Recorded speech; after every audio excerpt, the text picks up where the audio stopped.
Bismillahirrahmanirrahim. Assalamualaikum warahmatullahi wabarakatuh. Baiklah, untuk pertemuan kali ini untuk mata kuliah kimia dasar kita akan membahas mengenai bentuk molekul. Untuk bentuk molekul sendiri bisa diramalkan dengan menggunakan 3 metode yang berbeda. Yang pertama, meninjau pengaruh tolak menolak antara pasangan elektron dalam kulit valensi atau yang bisa kita sebut sebagai FSEPR, Valence Shell Electron Pair Repulsion. Yang kedua bisa digunakan teori hibridisasi. Kemudian yang ketiga ini bisa menggunakan teori domain elektron. Jadi teori domain elektron ini merupakan modifikasi dari teori FSEPR. Untuk yang pertama dengan teori FSEPR, jadi ini menurut Sidgwick dan Powell, semua elektron valensi baik itu elektron pasangan ikatan ataupun pasangan bebas itu akan menempati kedudukan di sekitar atom pusat demikian rupa sehingga tolak menolak antara pasangan itu seminimal mungkin. Nah, kedudukan baru dari pasangan elektron ini menentukan bentuk molekulnya nantinya. Untuk cara menentukan bentuk molekul ini ada beberapa hal yang harus diperhatikan dalam teori FSEPR. Yang pertama, pasangan-pasangan elektron ini berusaha saling menjauh semaksimal mungkin. Kemudian jarak yang diambil oleh pasangan elektron bergantung pada keelektronegatifan atom yang bersangkutan. Jadi biasanya kalau misalnya di dalam suatu molekul itu ada unsur yang elektronegatif dan punya pasangan elektron bebas, dia akan berada sejauh mungkin. Nah, untuk urutan kekuatan dari pasangan elektron ini, pasangan elektron bebas itu yang paling besar tolakannya, kemudian pasangan ikatan rangkap, dan yang terakhir itu pasangan ikatan tunggal. Jika terdapat 3 pasang elektron, susunannya berbentuk segitiga planar dengan sudut 120 derajat antara pasangan elektron.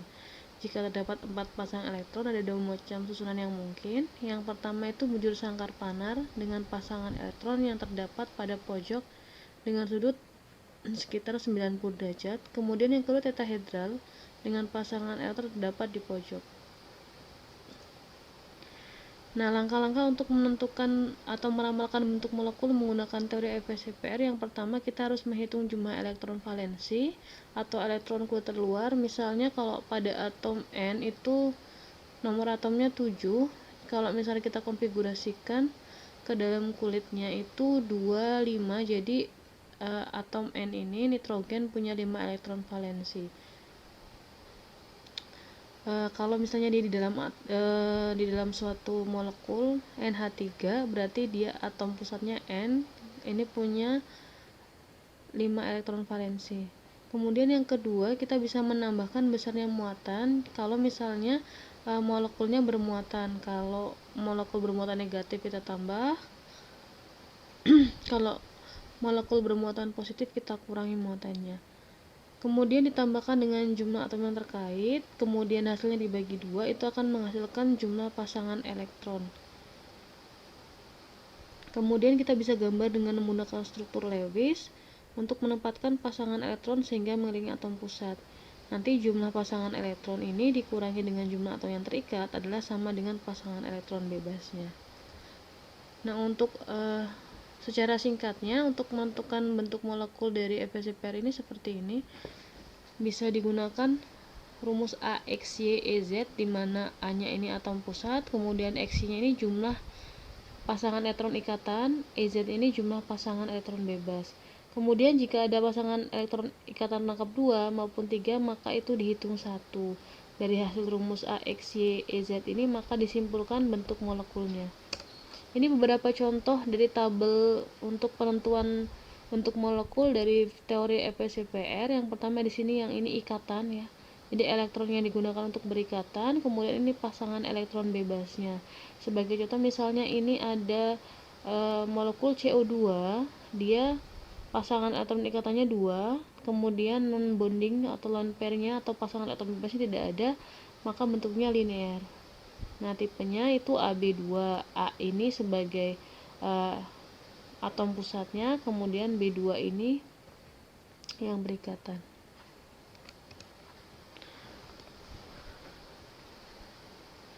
Sebagai contoh ini ada molekul pH3, di sini digambarkan dengan struktur Lewis.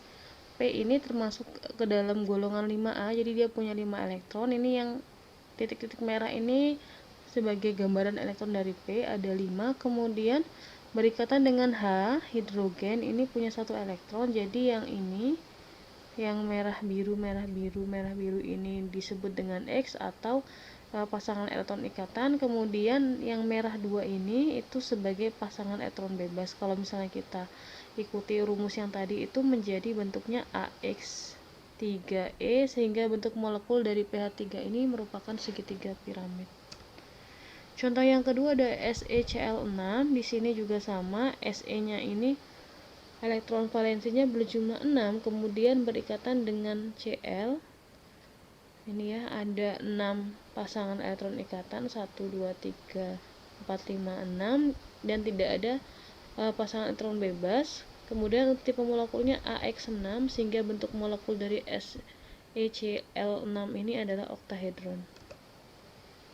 Kemudian yang kedua, kita bisa menggunakan teori domain elektron untuk menentukan atau meramalkan bentuk molekul. Jadi teori domain elektron ini merupakan modifikasi dari FSCPR. Domain ini adalah daerah dalam ruang di mana terdapat elektron yang mengelilingi atom. Kemudian dua domain terdapat elektron ikatan yang digunakan untuk membuat ikatan kovalen yang disebut domain ikatan. Kemudian dua domain yang lain itu mengelilingi atom yang mengandung pasangan elektron yang disebut sebagai elektron non ikatan. Nah, ini contohnya untuk molekul BF2. Jadi elektron valensi dari Be-nya ini 2, kemudian muatan BeF2 karena dia netral sama dengan 0. Kemudian elektron yang disumbangkan atau yang berikatan dengan Be ini dari atom fluor karena ada 2 jadi 2. Kemudian kita tambahkan atau kita jumlahkan 2 ditambah 2 sama dengan 4. Kemudian hasilnya baru kita bagi 2. Jadi bentuk BeF2 ini adalah linear. Kemudian selanjutnya untuk PCl5, ini elektron valensi P-nya 5, kemudian muatan pada PCl5 itu netral jadi 0. Elektron dari 5Cl-nya ini 5, kalau kita tambahkan jadi 10, kemudian 10 dibagi 2 jadi 5. Jadi ini untuk bentuk molekul dari PCl5 adalah trigonal bipiramida. Selanjutnya untuk SiF6 2-, ini elektron valensi dari Si ini 4. Kemudian karena SiF6 ini ada muatannya, dia muatannya 2-. Nah, karena muatannya negatif kita tambahkan di sini jadi 4 ditambah 2. Kemudian elektron dari 6F-nya itu ada 6. Ini sini kalau kita jumlahkan ada 12, kemudian 12 dibagi 2 sama dengan 6. Jadi bentuk molekul untuk SiF6 2- adalah oktahedral. Selanjutnya yang ketiga, kita bisa menggunakan teori hibridisasi. Jadi ini kita perhatikan dulu konfigurasi elektron dari Be, B, dan C. Kalau kita lihat sekilas ini yang punya Be ini 1s2, 2s2. Ini berilium ini terlihat penuh, jadi sepertinya nggak ada kesempatan untuk berikatan. Jadi ini penuh, jadi tidak bisa membentuk ikatan, tapi dengan menggunakan model orbital ini dia tidak dapat menjelaskan ikatan kimia, makanya digunakan teori hibridisasi. Jadi konsep hibridisasi sendiri ini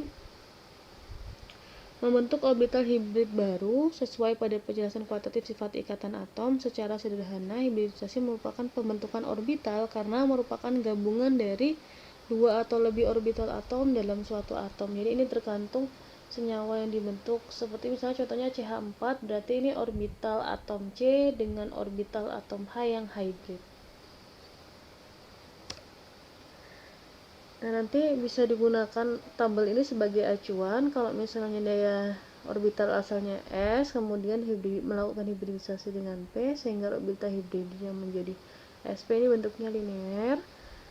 Kalau misalnya orbital S dengan P dan P, berarti sp2 itu segitiga sama sisi dan seterusnya di bawahnya ini. Contohnya untuk bentuk geometri AlBr3, jadi kita lihat ini konfigurasi dari Al sebagai atom pusat.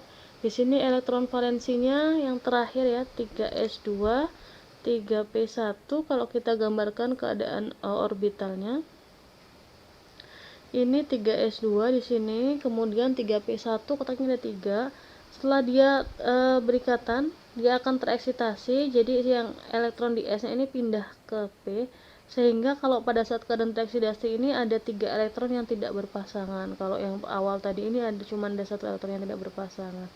Kemudian dia terhibridisasi dengan Br3, jadi yang tidak berpasangan 3 ini nanti hibrid dengan Br menjadi sp2. Jadi ini S nya dari sini, kemudian P nya dari sini, sehingga bentuk molekul untuk AlBr3 itu segitiga datar sama sisi. Kemudian contoh yang kedua ini ICl3, di sini I-nya, konfigurasi I-nya ini disingkat ya. Jadi dia menampilkan elektron valensi terakhirnya itu 5s2 5p5 seperti ini nih keadaan awalnya. Kemudian kalau kita gambarkan dari secara tereksitasi, ini atom yang ini elektron di P ini dia akan pindah ke D1, jadi sehingga ada 3 elektron yang tidak berpasangan di sini, 3 elektron yang tidak berpasangan, kemudian berhibrid dengan si Cl3 ini ya. Jadinya untuk keadaan setelah terhibridisasi dia sp2 kemudian D. Jadi ini sp3 ini D. Bentuknya nanti segitiga bipiramidal. Kemudian selain itu juga kita akan sedikit membahas mengenai teori orbital molekul. Jadi untuk teori orbital molekul ini menjelaskan ikatan kimia melalui diagram orbital molekul. Nah, ini menggambarkan ikatan kovalen melalui istilah orbital molekul dihasilkan dari interaksi orbital atom dengan atom. Jadi dia atom sama atom kemudian membentuk molekul. Nah, kelebihannya adalah si teori orbital molekul ini akan bisa menjelaskan bahwa ikatan antara ion logam dengan ligan ini bukan hanya merupakan ikatan ion yang murni, tetapi juga terdapat ikatan kovalen pada ion atau senyawa kompleksnya. Sebagai contoh, ini adalah diagram orbital pembentukan molekul N2 dan O2. Di sini kita lihat untuk orbital P dan orbital S. Jadi yang ini ada tanda bintangnya ini ini anti ikatannya, kemudian ini bondingnya, jadi ini anti bonding ini yang ini molekul untuk urutan energinya, yang molekul yang paling rendah ya. Ini juga sama, ini untuk orbital S nya, ini untuk orbital P nya. Ini juga untuk O juga sama, ini untuk orbital S nya, ini untuk orbital P nya.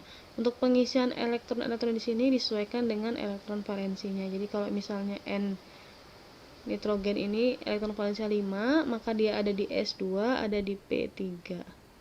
Untuk O sendiri ini nomor atomnya 8, berarti elektron valensinya berjumlah 6, berarti di S2, di P-nya ada 4. Nah, untuk kestabilan ikatan kovalen ini nanti berhubungan sama order ikatan, jadi kita bisa menentukan apakah suatu molekul itu mengalami ikatan yang stabil itu dengan cara menentukan order ikatan. Kalau misalnya order ikatan lebih dari 0 berarti dia stabil, kalau kurang dari 0 berarti tidak stabil. Kita bisa menentukan dengan cara jumlah elektron ikatan dikurangi dengan elektron anti ikatan nanti dibagi 2. Ini contohnya untuk order ikatan pada O2, jadi dia elektron ikatannya ada 10, kemudian elektron anti ikatannya ada 6, sehingga kalau kita kurangkan 10 dikurang 6, 4, kemudian dibagi 2 ada 2. Jadi order ikatan pada O2 ini 2. Baiklah, demikian penjelasan saya mengenai bentuk molekul.